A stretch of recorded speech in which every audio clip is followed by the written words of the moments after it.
Hi, welcome to my Tortoise Table. This is a second build. The first one was a pretty similar setup, but I've made some changes, made it slightly bigger at this end. I've moved his ramp over to this side. I moved the water from this corner. I've put it back into the middle here. It's not there at the minute. It's currently getting washed up. I clean it every sort of 2 days. I change the water daily, but clean the actual bowl every 2 days due to waste, feces, etc. Let's be honest, you wouldn't drink out of a mug that you peed in, so why would your pet? They do it in the wild, but this is not the wild. They're in captivity here. This is my tortoise. This is Yoshi. Getting down with some rocket and some kale, living the dream. So this is one of his lamps. What we are now, we're on sort of 30-35 degrees down there. That's quite nice. I've introduced a bigger heat lamp. Wrong, a bigger heat bar.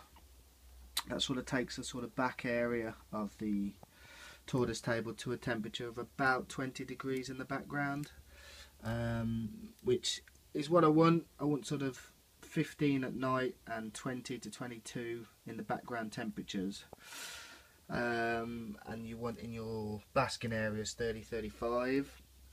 This one is the day one. This one kicks in at night. I use timer switches. You don't really be coming up here up to the shed daily. Just sort of leave him to it, and his heat lamps kick in and he's fine. Just comes out whenever he wants to. I've got 2 now UV lamps with a 10 output. I put 2 in because they say 1 is enough, but what's wrong with a bit more? It's not going to do any harm.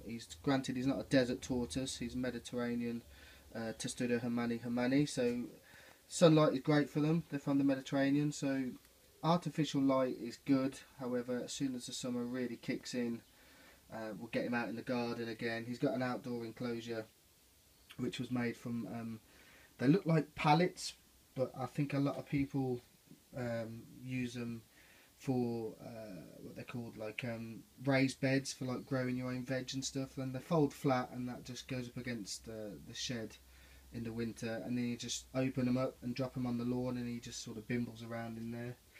I made a change in here as well. I got rid of all this. I had some like timber along here, and he had a ramp along here, and actually I got rid of all that because that wasn't really for him. It was more sort of for show for me, and actually it's not the future, so I just got rid of all that. In here, still the same. He's got his pit that he just sort of just chills in there at night. He's got a little heat mat here, but I've put that on the wall with an aluminium plate behind it, just to keep the temperature in there, sort of 12 to sort of 15 degrees all the time. As long as it sort of doesn't drop below that, he's not going to sort of go into a deep sleep and sort of chill through the winter. I kept him awake this winter because he's still quite young. He's only just sort of 2.5. He wasn't ready to hibernate this winter. He was a little bit underweight. He was a very fussy eater in the summer, and I introduced sort of some other foods and that to sort of try and build him up, but he just wasn't having it. And I'm not one to use sort of pellets for more than one reason. You don't have them in the wild, so why on earth would you use them? Secondly, I don't use sort of stuff like cat food or dog food that's full of protein, and tortoises don't eat protein as a rule. You might find on the odd occasion in the wild they'll come across a sort of dead bird or a carcass that might have a chew on it, but it's not really for them. Sugary items as well, no. Really all you want is just high fibre. They love sort of greens, weeds. There's a mixture of weeds that they can eat, and don't be fooled because also there's a few weeds that they can't eat. If you go on the internet, I'm sure you can find that there's a huge list of stuff that you'll find in your garden that you can just pick away at, and they'll chew on that all day. Look out for some of the things that they can't really eat. I can't really sort of name it off the top of my head. So diet's very, very important. Temperature, very important for these Mediterranean tortoises. They quite happily sit under a basking temperature of 30, 35. You can even go slightly higher than that. I'm told, and I'm hearing different stories of, you know, the more light and more heat you've got, your tortoise will develop its shell, it'll be stronger. But what you don't want to do is have the temperature the same throughout the whole box. So if you look at my tortoise table now, it's approximately just under 2 meters long and about 1 meter wide. So at the basking temperature we have 30, 35, and then the background temperature is looking about 20 degrees. I don't let that go above 22. The thermostat kicks in because I like to have cool areas as well as sort of warm areas for him. If he gets too hot, he can just sort of bimble over here and have a bit of a chill. He's got many obstacles. I don't put obstacles against the edges. This is because they can climb. Granted, he's not going to get out of this one. This is actually an old filing cabinet that I sort of salvaged from work, and I wired up all the electronics at the back at one end, and I got all my timer switches. I don't have them on today, so I'm having a bit of a clear out. And I got some aluminium and folded that and made a reflector for the lamps. The only thing that I did pay for was the heat bar and also these I'm not sure what they're called. Lamp? I don't know. They're just lamps. But they did have like clip-ons and stuff. But I salvaged them and I got them really cheap off eBay, and I put my own ceramics in and put my own bulbs in, and actually the heat just gets directed straight down to them. So yeah, that didn't cost me too much, maybe including the heat bar, which I had got off eBay second hand. That was about £20. I highly recommend it because it's okay having a basking area, but you do need a background temperature of about 20 degrees. Like I said, the Mediterranean tortoise does need a sort of warm area. It doesn't matter if it sort of drops down to about 15 at night. Let's be honest, the tortoise learns to deal with it going cooler at night. It will just sit under its lamp and then go to sleep in its box. And in there it's about 12 to 15 at night with the heat mat.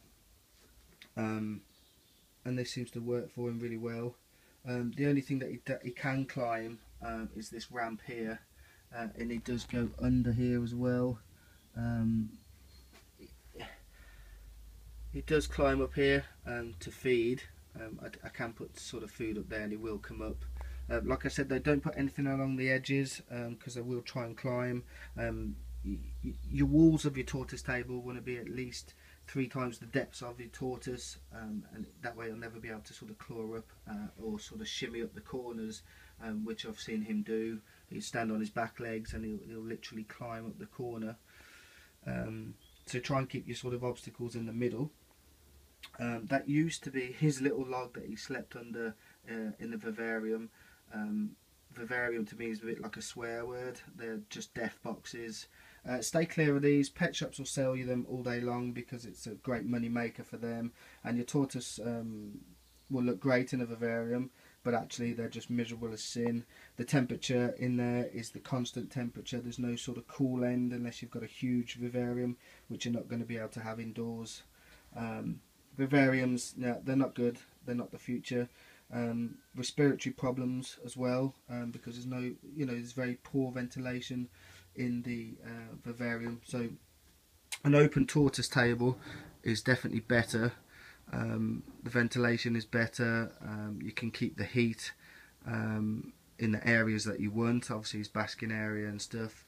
I put the slate in. I do drop his feeding tray on there and his water dish, purely because if I can get him to walk across that at least a couple of times a day, it's good for his claws.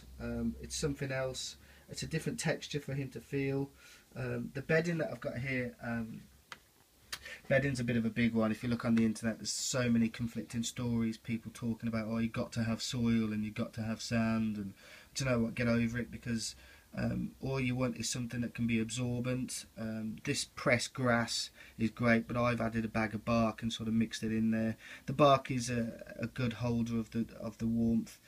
You want it at least the depth of the tortoise, because they like to dig. This one certainly digs and makes a mess. Don't try and make your tortoise table really neat and tidy, because they just trash it. I wanted to put some hay in here, I haven't got round to it yet. And people moan about hay as well. Oh, it's full of bugs, and oh, it doesn't look very good, it's not very neat.